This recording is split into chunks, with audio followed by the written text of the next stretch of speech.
जीव स्वभावतः श्री कृष्ण का दास है और उनकी तटस्था शक्ति का परिचय है।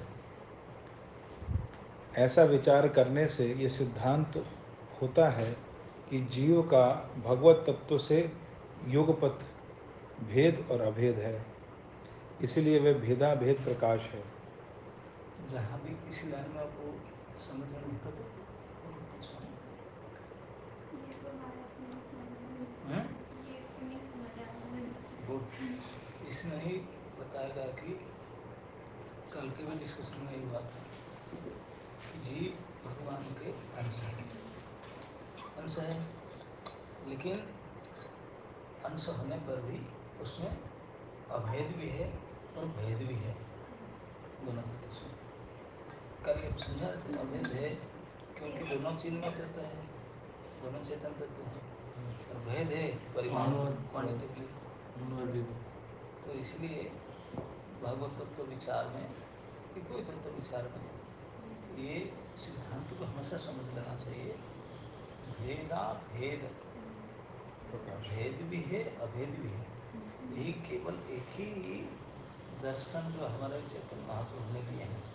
बाकी जितने भी बड़े बड़े आचार्य हुए हैं, रामानुजाचार्य, माधवाचार्य, शंकराचार्य, ये भेदाभेद नहीं मिलते। भेद बोलते नहीं तो अभेद बोलते हैं, लेकिन महाप्रभु भी अचिंत्य भेदाभेद, ये भेदाभेद बोले। वो कैसे बोले आपके समझ में नहीं है, क्योंकि भगवान है, उसको आप चिंता से थोड़ी है, आपके विचार करने का बुद्धि के भीतर नहीं है। ये भेद भी है अभेद भी है, यही बात है। और एक लाइन में पढ़ते हैं। दोबारा बोलो। जीव स्वभावतः श्री कृष्ण का नित्य दास है और उनकी तटस्था शक्ति का परिचय है। ऐसा विचार करने से यह सिद्धांत होता है कि जीव का भगवत तत्व से युगपथ भेद और अभेद है। युगपथ मतलब ब्रह्मा से हमेशा भेद और अभेद रहता है। इसलिए वह भेदाभेद प्रकाश है। जीव मायावश्य है किंतु भगवान माया के नियंता है। क्यों? ये एक डिफरेंस भेद आ गया। जीव कभी भी माया के मालिक नहीं हो सकता, भगवान कोई माया के अंदर हो नहीं सकते, माया के स्वामी नहीं हो सकते। महाराज जो हिरण्यकशिपु थे उन्होंने तो प्रकृति को कंट्रोल कर लिया।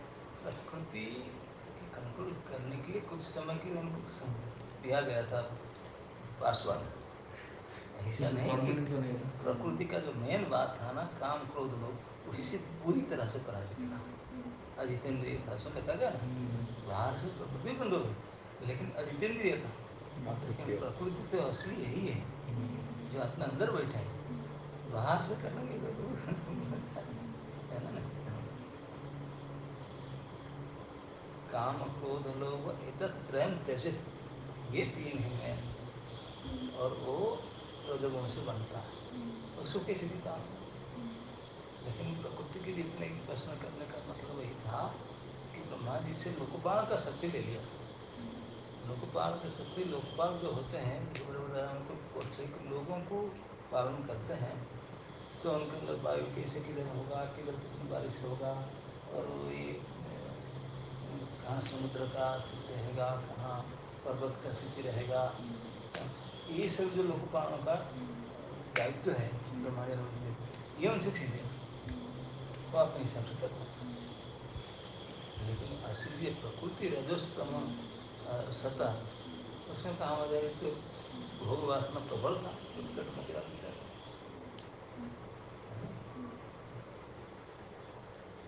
जीव मायावश्य है किंतु भगवान माया के नियंता है।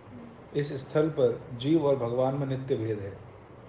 जीव स्वरूपतः चित वस्तु है, भगवान भी स्वरूपतः चित वस्तु है, एवं जीव भगवान की शक्ति विशेष है। इसी कारण इस अंश में इन दोनों में नित्य अभेद है। नित्य भेद और नित्य अभेद यदि युगपत हो तो नित्य भेद का परिचय ही प्रबल होता है।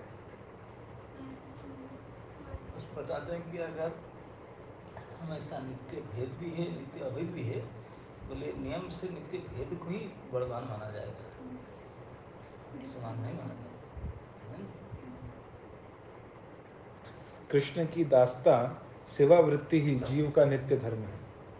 उसे भूलकर जीव माया के वशीभूत होता है, इसलिए तभी से जीव कृष्ण के बहिर्मुख हो जाता है। एक एक लाइन बहुत ही इम्पोर्टेंट है। जीव का वास्तविक स्थिति है कृष्ण की सेवा करना, कृष्ण की सेवक दास है उनका।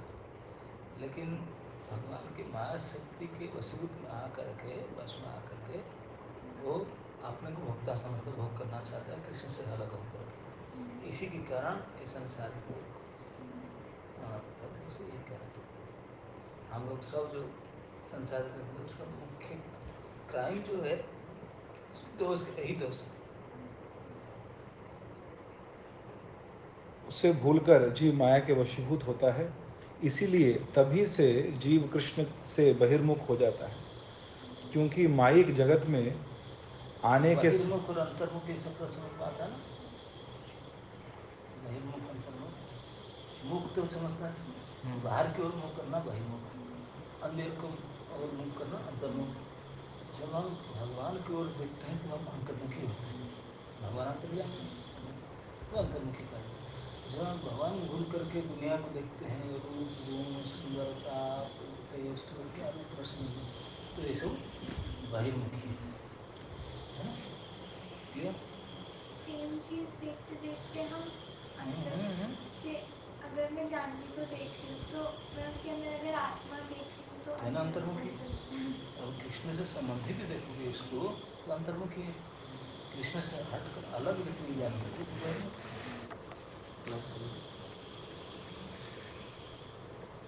क्योंकि माइक जगत में आने के समय ही यह बहिर्मुखता परिलक्षित होती है।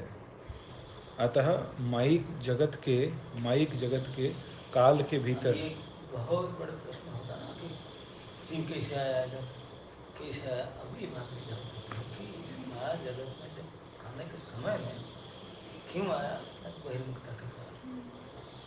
यही परिलक्षित होता है, यही लक्ष्य, और कोई कारण है नहीं। जब अंतर्मुखता होता तो संसार में आता नहीं था। ओंकार सकर्मणि ओंकार सभा में लग जाता, लेकिन बहिर्मुखता के कारण नहीं हो सकता। अतः माइक जगत के काल के भीतर जीव के पतन का इतिहास नहीं है। क्लियर। ये जो काल है ये माइक जगत का फेज है। कहाँ? माया माइक माई मतलब माया, मायामय जगत।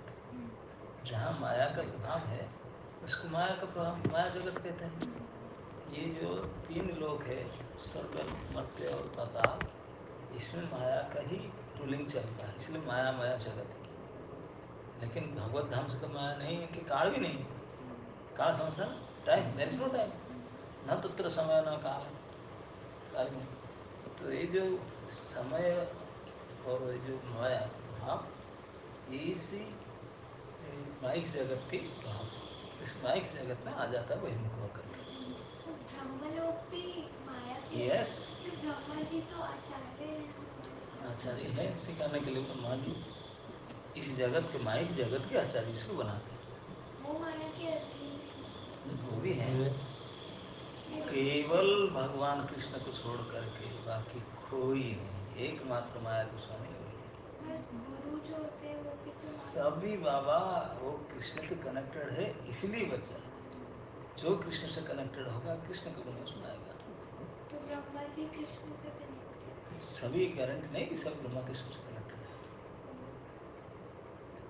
जब जिस समय रहते हैं तो उस समय माया उनको नहीं करेगा। ब्रह्मा जी का यही स्पेशलिटी है कि वो निश्चित रूप से ब्रह्मा लोग उनके एक बाद में वो भगवान के पास जाते हैं, मैक्सिमम यही रहता है। कोई कोई ब्रह्मा बन के बाद भी दूसरे प्राणी बन जाते हैं, लेकिन प्राय नहीं होते ऐसे। ओके। तो आगे लिखते हैं,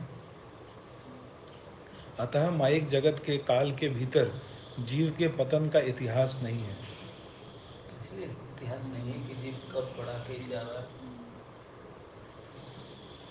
इसलिए क्योंकि हम जीव का जहाँ ओरिजिनलिटी है वहाँ ना माया था ना काल था। ये इधर आ गया तो यहाँ तो टाइम खड़े ही के, वहाँ तो है नहीं, तो इसलिए नहीं है। महाराज क्या लॉजिक दिया है कि इतिहास नहीं है? इतिहास नहीं, मतलब कोई कह नहीं सकता कि कब एक कब कर्म हुआ? शुरू हुआ। पर इसका लॉजिक क्या दिया इन्होंने? लिखा अतः माइक जगत के काल की। लॉजिक यही दिया है क्योंकि ये माइक जगत का पार्ट नहीं है।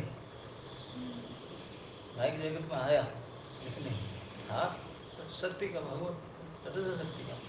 माइक जगत में आया बहिर्मुखता के कारण, बहिर्मुखता में आया वशीभूत हो गया, तो इसलिए इसी कारण से हिस्ट्री नहीं है कि कब हुआ कैसे हुआ।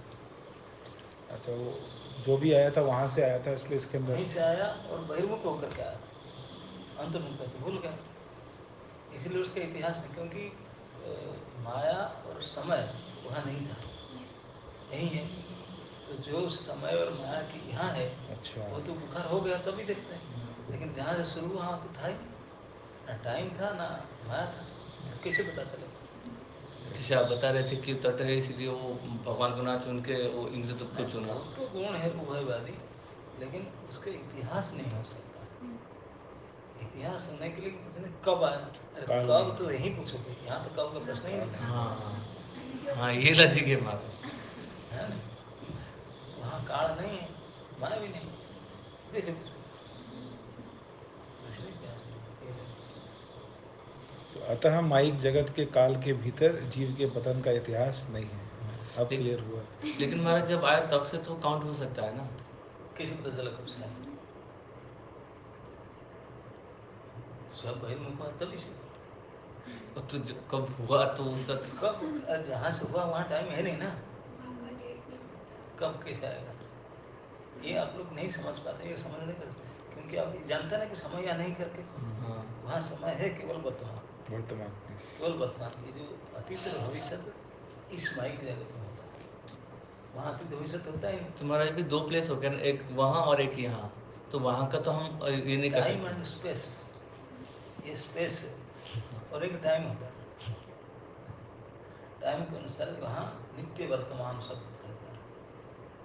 वहाँ ऐसे नहीं कि काल आज, कि किसी बोलेंगे जानवी, नहीं जानवी, नहीं जानवी बोला फोन करो आएगा, नहीं, जानवी मुँह से शब्द निकला में जानवी से अच्छा। नित्य वर्तमान। और वहाँ का जो भी पेड़ पत्थर घास फूस वो भी सब चेतन है।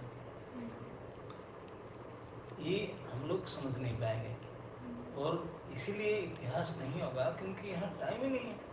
इतिहास तो समय है ना। इतिहास का शुरुआत क्या है?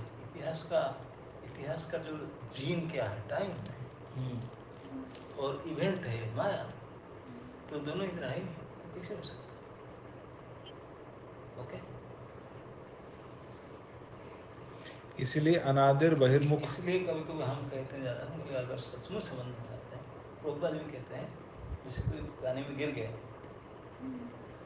डूब रहा है, अगर वो इन्वेस्टिगेशन कमेटी बैठाएगा, मैंने कैसे गिरा, तो मुझे उन्हें धक्का दे दी, न हमारा पैर स्लिप हो गया, न सूजी बनता और मैं पेट धुलने गया था,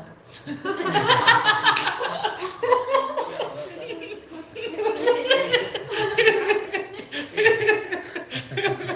कैसे कैसे कैसे पता चलेगा? तो कहा जाता है कि ऐसे डूबते हुए कितने भी रिसर्च करने से पता नहीं चलेगा, जब तक आप किसी प्रकार से कुछ हेल्प मांगो, कोई आपको ऊपर उठा ले, एक बार ऊपर चला गया ना, तब पता चल, ओ माय गॉड, इसी कारण से मैं इसे किसे गया था, इसने इस प्रकार, तब पता चलेगा।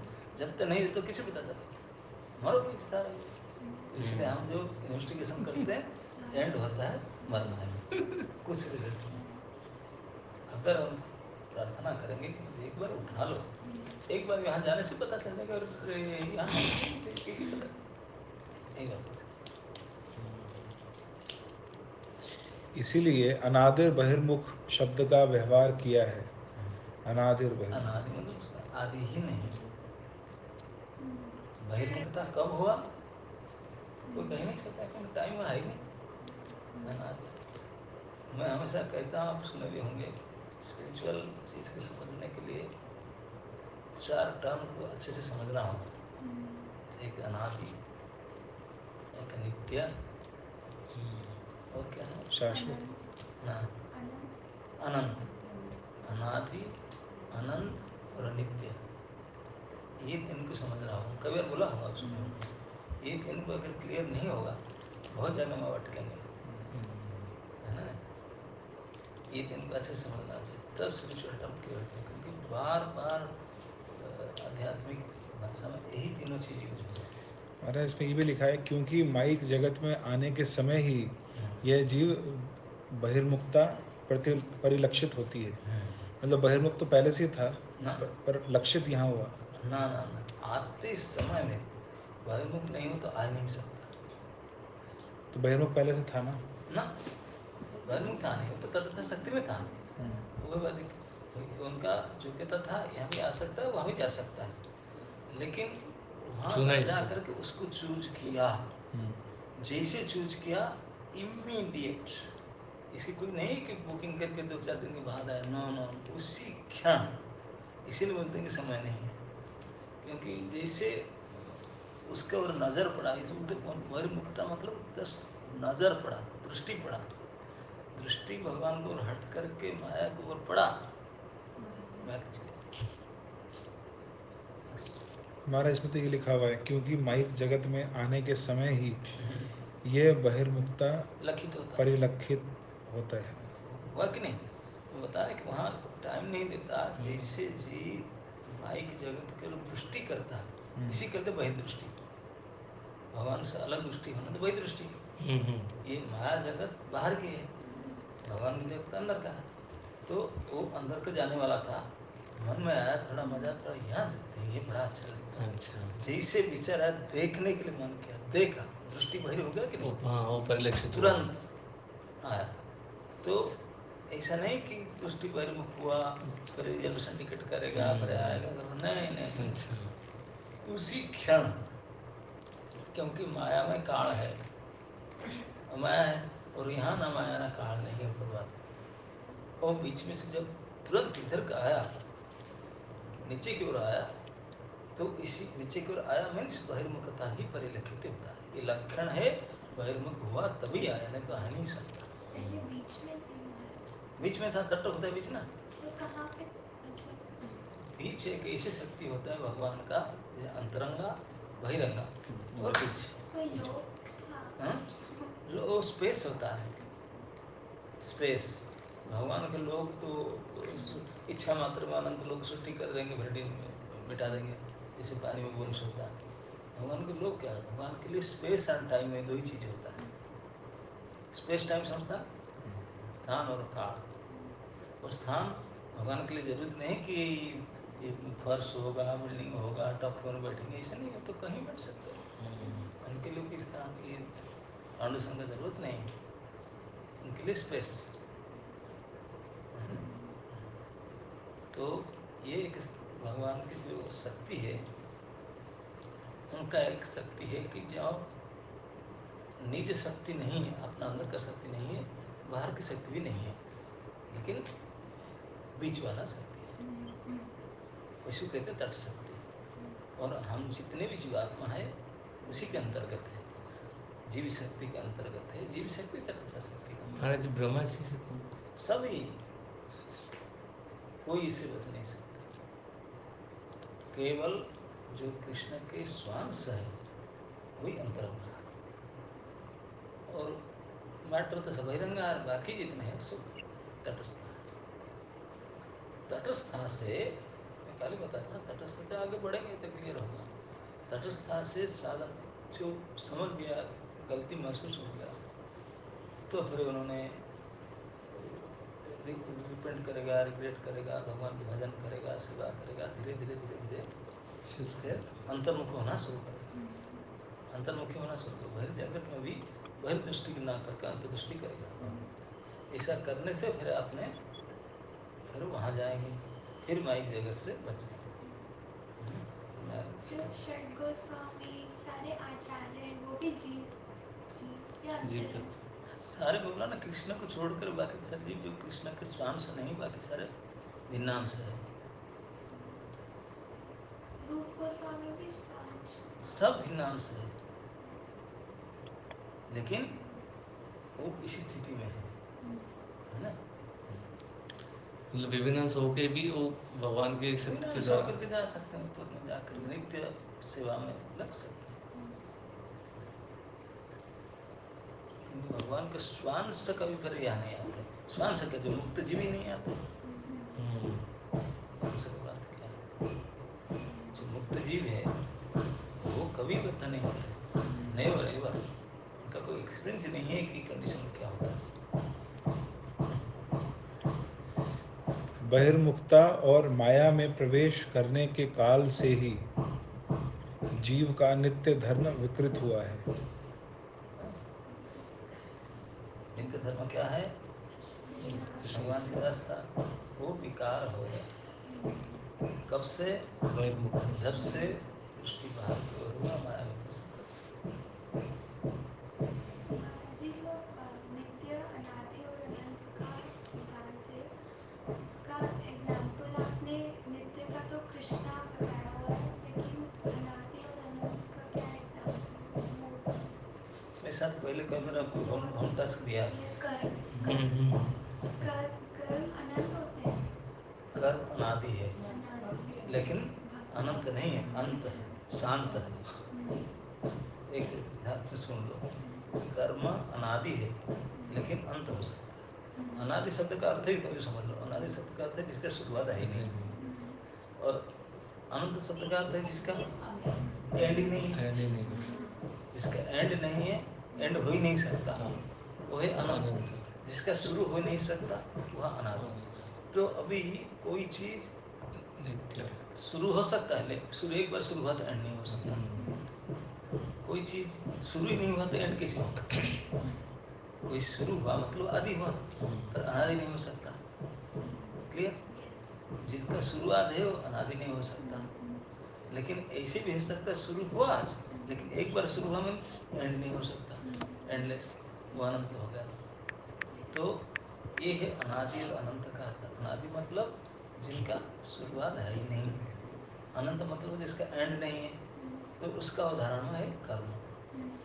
कर्म जो है उसका आदि है ही नहीं, लेकिन अंत है। कर्म को अंत किया जा सकता है, लेकिन शुरुआत नहीं। क्यों नहीं है? यही बात है, क्योंकि वो कर्म माया जगत से शुरू होता है, और जहाँ काल नहीं था तो कैसे पता चले? इसलिए कर्म है अनादि बट शांत। बाकी नित्य में भगवान और जीव ये तीनों नित्य है। नित्य है, नित्य का मतलब है जो उनका आदि ना है ना अंत, ना बिगिनिंग नो एंड, है नहीं। लेकिन क्या चीज है जिनका शुरुआत होता है लेकिन एंड नहीं होता? हाँ। माता जी के भी भक्त थे। यस, यही एक है जिसका बिगिनिंग है, आदि है, लेकिन अंत नहीं है। ये बात क्लियर? तो उसमें आगे लिखा है, बहिर्मुखता और माया में प्रवेश करने के काल से ही जीव का नित्य धर्म विकृत हुआ है। अतएव माया के संग से जीव का निसर्ग उदय होने पर माया के संग से जीव का निसर्ग उदय होने पर नैमित्तिक धर्म को प्रकाशित होने का अवसर मिलता है। क्लियर हो रहा? निसर्ग में बदला हुआ स्वभाव, माया के संग से ही माया निमित्त बना, ये निमित्त से उनका स्वभाव परिवर्तन होगा। जैसे पानी ठंडा के कारण हो गया, तो जीव, शुद्ध जीव माया के संग के कारण विकारित होगा। तो उनमें जो बदला हुआ धर्म है उसको निसर्ग कहते हैं। ये दिखाई विकृत धर्म दिखाई पड़ता है। ओके? तो आगे लिखा है, नित्य धर्म भिन्न भिन्न अवस्थाओं में एक, अखंड और अदोष है। नैमित्तिक धर्म भिन्न भिन्न आकारों से भिन्न भिन्न लोगों द्वारा भिन्न भिन्न रूपों में परिचालित होता है। समझ नहीं पा रहे होंगे। इसमें कहते हैं नित्य धर्म और नैमित्तिक धर्म का तफात क्या है? नित्य धर्म का लक्षण है हमेशा हर स्थिति में एक रस रहेगा। और एक बार repeat किया। अखंड। अखंड मतलब खंडित होगा ही नहीं, एक रस रहेगा। उसमें स्वभाव कोई बना चेंज रहेगा। नहीं, विकार नहीं हो सकता, परिवर्तन नहीं हो सकता, कुछ नहीं हो सकता, वो तो बना ही रहेगा, ऑलवेज मेंटेन हिज पोजीशन। और लिखा है निर्दोष। हाँ, कोई दोष नहीं आ सकता उसमें, उसमें ना कोई दोष ना विकार, कुछ हो ही नहीं होगा ही। तो इसलिए अब बोलेंगे कि तो कठिन होगा, तब बोले कठिन होगा निमित्त के कारण। जब आज भर धूप आ जाए तो अपने आप हो जाएगा, तब उसको कोई करना नहीं पड़े, अपने आप हो जाए। नित्य नहीं चेंज हुआ। हाँ? हमारा जो मतलब जो नैमित्तिक हो गया वो नित्य ही नैमित्तिक हो है क्या? नित्य धर्म तो नित्य ही है, उसमें एक अखंड नित्य ही रहता है, ढका हुआ है। उसमें कोई बदलाव नहीं है, कुछ नहीं है। माया के बस के निमित्त के नहीं समझता ना, कॉज, इसी के कारण हम लोग आज ये स्थिति में आ गए।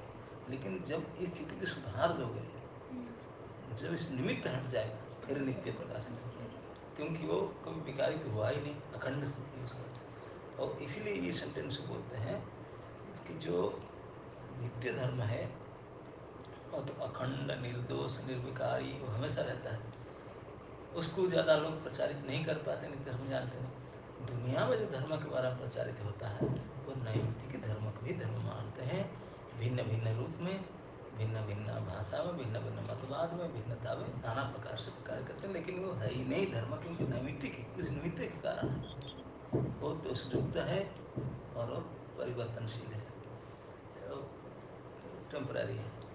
और एक बार ढंग से पढ़ लो और फिर क्लियर। नित्य धर्म भिन्न भिन्न अवस्थाओं में भी एक, अखंड और निर्दोष ये है। नित्य धर्म का लक्षण होता है, भिन्न भिन्न अवस्था में भी अखंड, निर्दोष, और एक रस रहता है, चाहे कोई अवस्था हो, चाहे आप छोटे बच्चे हो, बूढ़े हो, जवानी हो, नित्य धर्म हमेशा आपके अंदर है ही है, उसमें कोई बदलाव नहीं आया। नेक्स्ट। नैमित्तिक धर्म भिन्न भिन्न आकारों से भिन्न भिन्न लोगों द्वारा भिन्न भिन्न रूपों में प्रचारित होता है। मतलब जो नैमित्तिक धर्म है, आपके आकार, आपके पोजीशन, पोस्ट, उसके अनुसार भिन्न भिन्न रूप में बदलते हैं, क्योंकि वो नित्य तो है ही नहीं, वो बदला हुआ धर्म निसर्ग है। तो वो जैसे रंग ऐसे संग, जैसे संग ऐसे रंग, जिस देश में देखते हैं स्वभाव बदल, स्वभाव के हिसाब से इनको मानते हैं, लेकिन असली स्वभाव नित्य वो तो एक रस रहता है, उसमें कोई बदलाव नहीं आता। लेकिन जो नैमित्तिक है, जब तक निमित्त है तब तक स्थान, काल, पात्र के हिसाब से भिन्न भिन्न उसको भिन्न भिन्न प्रकार से उसको समझते हैं, बोलते हैं। ओके। महाराज इसमें जो नित्य धर्म की भिन्न भिन्न अवस्था मतलब क्या? अवस्था बता ना कि जैसे अभी उनका ये अवस्था बची है, अभी जिस प्रकार समझते हैं कि मुझे मेरा छत्र धर्म है, मेरा पढ़ना, मेरा छत्रता, मेरा कर्म है। कोई बोलता है कि मेरा डॉक्टर है, मैंने ये काम है। कोई टीचर बोलता है कि मुझे क्या देना है, उसको वर्ण आश्रम के अनुसार नाना प्रकार, ये बोलते वर्ण सब बाहर रखा है। ये सभी भिन्न भिन्नता अपने अपने अवस्थाओं के कारण है। अवस्था कौन पशु है, कोई पेड़ है, अपना अपना एक काम होता ना, तो बोलते इस अवस्था के रूप से भिन्न भिन्न प्रकार से मानते हैं। लेकिन चाहे पत्थर हो, पानी हो, पेड़ हो, व्यक्ति हो, सभी का नित्य धर्म है, चाहे किसी भी अवस्था में रहे, ये सब अवस्था है। श्रील प्रभुपाद महाराज जब मिले थे पहली बार भक्ति सिद्धांत महाराज से, तो भक्ति सिद्धांत महाराज ने यही समझाया था क्या? यस, वो बोले कि अभी हम इंडिपेंडेंट है, इंडिपेंडेंट नहीं है, कैसे कर सकते हैं। प्रभुपाद ने भक्तिसिद्धांत ऊपर स्ट्रेट आंसर दिए, बोले मैं जिस बात की चीज़ कहता हूँ उसके लिए कोई स्वाधीन पराधीन नहीं है। मैं आत्मा की बात कर रहा हूँ, तो शरीर की बात कर रहा हूँ, तो स्वाधीन पराधीन का प्रश्न क्या उठता है? बहुत समझ बोले बोले मैं आत्मा की चीज़ की बात कहता हूँ, वो पराधीन हो ही नहीं सकता, वो नित्य शरीर, उसमें पराधीन का क्या? बोले ये सब टाइम के लिए ब्रिटिश आ गया, ये आ गया, ये वो आ गया, ये तो चलता रहता है। लेकिन thing I am telling you, ये नित्य धर्म, ये बात है। तो स्ट्राइक किया, बोले पहली बार मैंने कोई ये बात बता, कि क्योंकि सारे सिद्धांत दुनिया में सारे नैमित्तिक बात चलता है, नित्य के बारे में ज्ञान ही नहीं है। असली ज्ञान तो ही है। इसलिए बता ना पहले कुछ दिन पहले, शुद्ध ज्ञान है भगवान, जीव और माया, तीनों को और तीनों के संबंध को जान लेना, दैट इज परफेक्ट नॉलेज। हाँ, नॉलेज, प्रॉपर नॉलेज। और वही जिनको अंडरस्टैंडिंग दुनिया वालों क्या कहेंगे, ईसाई धर्म, मुस्लिम धर्म, ये धर्म, हमारा ब्राह्मणी धर्म, हमारा जैन धर्म, ये सब धर्म, ये सब बनी बनाया है यार, कब से कब तक रहेगा। लेकिन तुम एक प्राणी हो, प्राणी का क्या करते कोई नहीं जानता। इसलिए भिन्न भिन्न अवस्था, भिन्न भिन्न परिस्थिति में लोग भिन्न भिन्न प्रकार से बोलते हैं, क्योंकि नित्य को कोई जानता ही नहीं, इन क्या ये सिद्धांत प्रभुपाद जी को लेकर के है, यस। नित्य न नित्य। सबसे पहली पॉइंट उन्होंने बताया, ये बात परमहंस बाबा जी यहाँ तक कहकर चुप हो गए और हरिनाम का जप करने लगे। सन्यासी ठाकुर ने इस प्रकार तत्व की बातें सुनकर दंडवत प्रणाम करते हुए कहा, प्रभु मैं आज इन सब बातों पर विचार करूंगा। जो कुछ भी प्रश्न मन में उदित होंगे उन्हें कल आपके श्री चरणों में निवेदन करूंगा। पहला अध्याय समाप्त होता है। दूसरा अध्याय, जीव का नित्य धर्म शुद्ध और सनातन है, ये शीर्षक है इसका। दूसरे दिन प्रातःकाल प्रेमदास बाबा जी अपने ब्रज भाव में डूब रहे थे, अतः सन्यासी महाशय को उनसे कोई भी बात पूछने का अवसर नहीं मिला। फिर दोपहर में मधुकरी करके दोनों ही श्री माधवी मालती मंडप में बैठे। तब स्वयं ही परमहंस बाबा जी ने कृपा करके कहा, हे भक्त प्रवर, आपने धर्म विषय की मीमांसा सुनकर उस पर क्या स्थिर किया है और किस निर्णय पर पहुँचे हैं। यह बात सुनकर सन्यासी जी ने परम आनंद के साथ फिर प्रश्न किया, प्रभु जीव यदि अणु पदार्थ है तो उसका नित्य धर्म कैसे पूर्ण और शुद्ध हो सकता है। क्लियर। उनका क्या क्वेश्चन था, वो बोले कि जीव अगर अणु है, भगवान भी होंगे, तो उनका नित्य धर्म शुद्ध और नित्य कैसे हो सकता है। छोटी चीज तो कभी बदल सकता है, अणु तो है इतने स्मॉलेस्ट, और एक डबल। तो प्रभु जीव यदि अणु पदार्थ है तो उसका नित्य धर्म कैसे पूर्ण और शुद्ध हो सकता है। जीव के गठन के साथ अणु तो छोटा है, पूर्ण कैसे होगा, और प्योर शुद्ध कैसे होगा। कि भगवान का अंश है। भगवान का अंश है, लेकिन भगवान है विभु और है अणु, एक बार पार्टिकल, तो पूर्ण कैसे होगा। पूर्ण और अंश मतलब पार्ट ना, पार्ट है तो कंप्लीट कैसे हो सकता है? कंप्लीट कैसे होगा। आधा घंटे में कंप्लीट मतलब कंप्लीट मतलब पूर्ण, जैसे भगवान पूर्ण है, जीव तो पूर्ण है ही नहीं, जीव अच्छा। अंश है कि नहीं, भगवान पूर्ण है।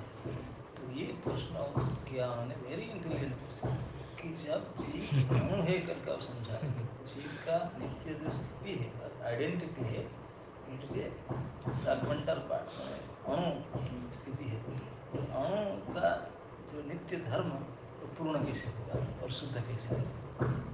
क्योंकि जो छोटा होता है उनका every chance they can be impure.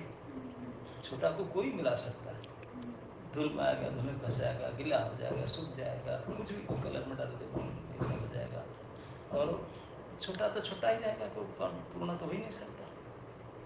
तो ये बोलता है कि जब जीव का आइडेंटिफिकेशन अणु, तो उनका जो नित्य धर्म है वो पूर्ण होगा कैसे, शुद्ध होगा कैसे। वेरी वेरी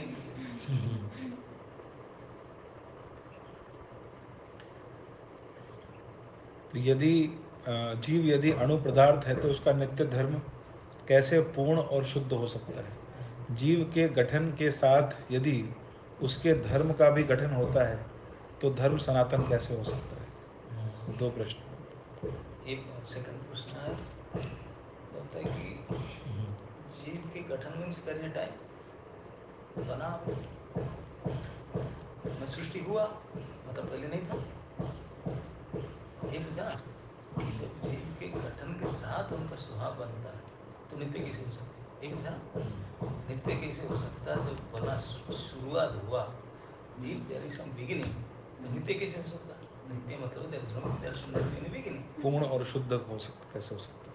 नहीं, पूर्ण और शुद्ध तो है, नित्य भी बहुत बता। हाँ, तो धर्म सनातन कैसे हो सकता हाँ, सनातन ये कैसे हो सकता है? जिसका शुरुआत हुआ तो अनादि कैसे कह सकते हैं? जीव के गठन हुआ तब उनका तब इन दोनों प्रश्नों को सुनकर श्री सच्चिनंदन के चरणों का ध्यान करते हुए परमहंस बाबा जी मुस्कुराकर कहने लगे, महाशय जी, जीव अणु पदार्थ है, किंतु उसका धर्म पूर्ण और सनातन है। अणुत्व केवल वस्तु का परिचय है। बृहद वस्तु एकमात्र परब्रह्म श्री कृष्णचंद्र है। जीव समूह उनके अनंत परमाणु हैं। अखंड अग्नि से जिस प्रकार चिंगारियां निकलती हैं, वैसे ही अखंड चैतन्य स्वरूप कृष्ण से ये जीव भी निकलते हैं। अग्नि की एक एक चिंगारी जैसे पूर्ण अग्नि शक्ति को धारण करती है, प्रत्येक जीव भी उसी तरह चैतन्य के पूर्ण धर्म की विकास भूमि होने में समर्थ है। एक चिंगारी जैसे जलाने की सामग्री पाकर क्रमशः महान अग्नि का परिचय देकर समग्र जगत को जला डालने में समर्थ होती है, वैसे ही एक जीव भी प्रेम के प्रकृत विषय श्री कृष्णचंद्र को पाकर प्रेम की महाबाढ़ लाने में समर्थ हो सकता है। जब तक अपने धर्म के यथार्थ विषय को वह स्पर्श नहीं करता, तब तक उस पूर्ण धर्म का सहज विकास दिखाने में अणु चैतन्य स्वरूप जीव असमर्थ होकर प्रकाश पाता है। महाराज जी लास्ट लाइन नहीं समझ आई। लास्ट कितना समझ में आता है? कि जैसे फायर की स्पार्क्स होती है, जैसे फायर की स्पार्क्स निकलती है, वैसे हम भी कृष्णा के, और एक छोटी सी चिंगारी भी आग लगाने में समर्थ होती है, तो वैसे अगर जीव कृष्णा प्रेम में आकर्षित इसमें पहले बताते हैं कि जीव निश्चित रूप से अणु है, वेरी स्मॉलेस्ट पार्टिकल, लेकिन उनका धर्म है पूर्ण, क्योंकि पूर्ण का ही पार्ट है। पूर्ण एक ऐसे अद्भुत पूर्ण है, उनको हर स्थिति में पूर्ण ही रहेगा। ये पूर्ण कोई साधारण पूर्ण नहीं है। उनका मतलब कैसा लगा? 1 + 1 1 1 - 1 × 1 1 × 1, तो बोलते हैं ये क्योंकि उन्हीं के अंश है, इसलिए उनका धर्म, जितने भी उनके अवस्था अणु है, लेकिन धर्म उसका पूर्ण है। तो उसी को समझाते हुए बोलते हैं कि जैसे एक बड़ा फायर है, तो उसका पार्टिकल है चिंगारी। बोले अगर एक सूखा 50 टन के पुआल का सूखा गोदाम रखा है, पुआल समझते हैं? पुआल घास है, सूखा घास को 50 टन का रखा हुआ डिपोजिट, उसमें एक छोटी सी चिंगारी अगर लगा दो तो महाअग्नि को जला देगा कि नहीं? बोलते उसके अंदर है कि यद्यपि स्वयं अवस्था के रूप में छोटा है, लेकिन उनके अंदर धर्म रहता है पूर्ण का, क्योंकि उसी के पार्ट है। अगर उनको विकास करने का सुयोग मिले, उसको अपना प्रकाश करने का सुयोग मिले, जैसे पेट्रोल हाई इन्फ्लेमेबल बोलते हैं ना, हाई इन्फ्लेमेबल, तो उनको थोड़ा सा आग मिले, केवल सुर्खात मिले तो अपना स्वरूप प्रकाश कर देगा, यदि भी मात्र है। ठीक इसी प्रकार जीव जो है यद्यपि अणु मात्र है, लेकिन क्योंकि पूर्ण धर्म का धर्म है, तो इसलिए उनको अगर ये फेवरेबल सिचुएशन मिल जाए तो ये क्या मैनिफेस्ट हिज पूर्णत्व, क्योंकि वही अग्नि तो उन्हीं के पार्ट है, तो इसे महाअग्नि के रूप में धारण कर सकते। ओके, अग्नि की चिंगारी जैसे पूर्ण अग्नि शक्ति को धारण करती है। वही है ना, जो बहुत बड़ा आग लगाकर उसको जला सकता है, एक चिंगारी का भी जला सकता है। उनके अंदर भी वही गुण है जो इसमें है, इसमें ही है। इसमें कोई अंतर नहीं है।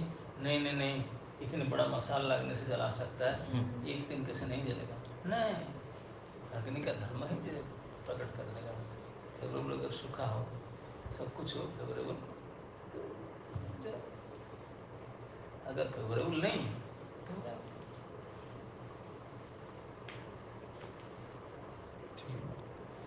जब तक अपने धर्म के यथार्थ विषय को वह स्पर्श नहीं करता, तब तक उस पूर्ण धर्म का सहज विकास दिखने में अणुचैतन्य स्वरूप जीव असमर्थ होकर प्रकाश पाता है।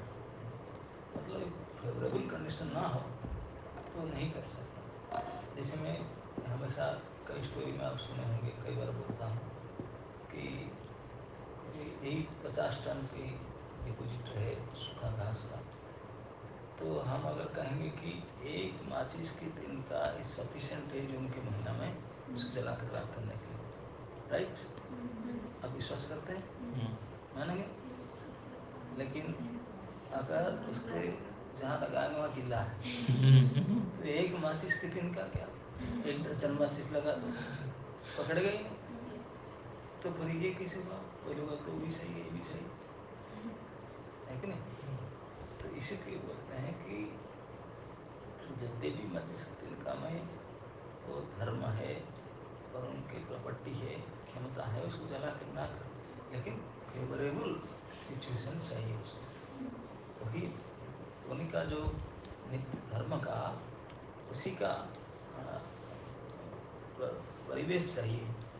तो इसी बोलते हैं जो जीव है अणु मात्र में, उसको अगर इससे फेवरेबल सिचुएशन मिले, विकास भूमि, फेवरेबल सिचुएशन मिले कि भगवतीय कथा, भगवान की लीला, भगवान का परिचय, भगवान के साथ मिलान वाला भी स्थिति ये मिले, तो तुरंत तो महाप्रेम को प्रकट कर सकता है, भक्तों को प्रकट कर सकता है, उसके अंदर है। इसीलिए सिद्धांत में नित्य कृष्ण प्रेम साध्य नित्य सिद्ध साध्य का तो है, उसको कोई साधन से प्राप्त करना नहीं होता ऑलरेडी।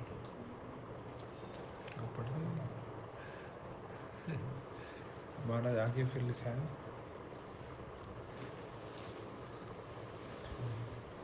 वास्तव में विषय के संयोग से ही धर्म का परिचय मिलता है।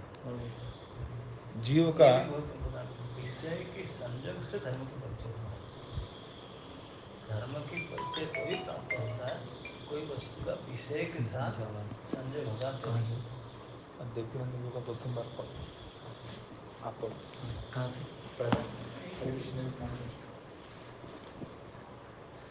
जीव का नित्य धर्म क्या है? अभी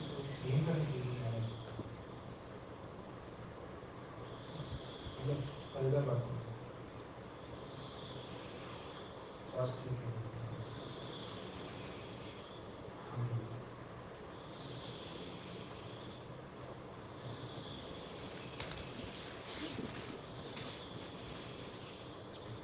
धन्यवाद, प्रणाम प्रभु जी। धन्यवाद हरे कृष्ण महाराज, कैसा है तभी तभी? बस आपकी कृपा से धीरे धीरे रिकवर हो रहा है। डॉक्टर लोग क्या बोले? फिर आपने कब फाइनल चेकअप हो गया है? फाइनल चेकअप हुआ नहीं प्रभु जी, 4 दिन पहले गया था, बोले कि 10 दिन के बाद आओ। अच्छा, ठीक है, गेट वेल। हम भी भगवान को प्रार्थना करते हैं जल्दी आ जाए। प्रभु जी अभी आप अब मुंबई में है ना? मैं आ जाता हूँ, मैं सबसे बनारस जाऊंगा, फिर उसके बाद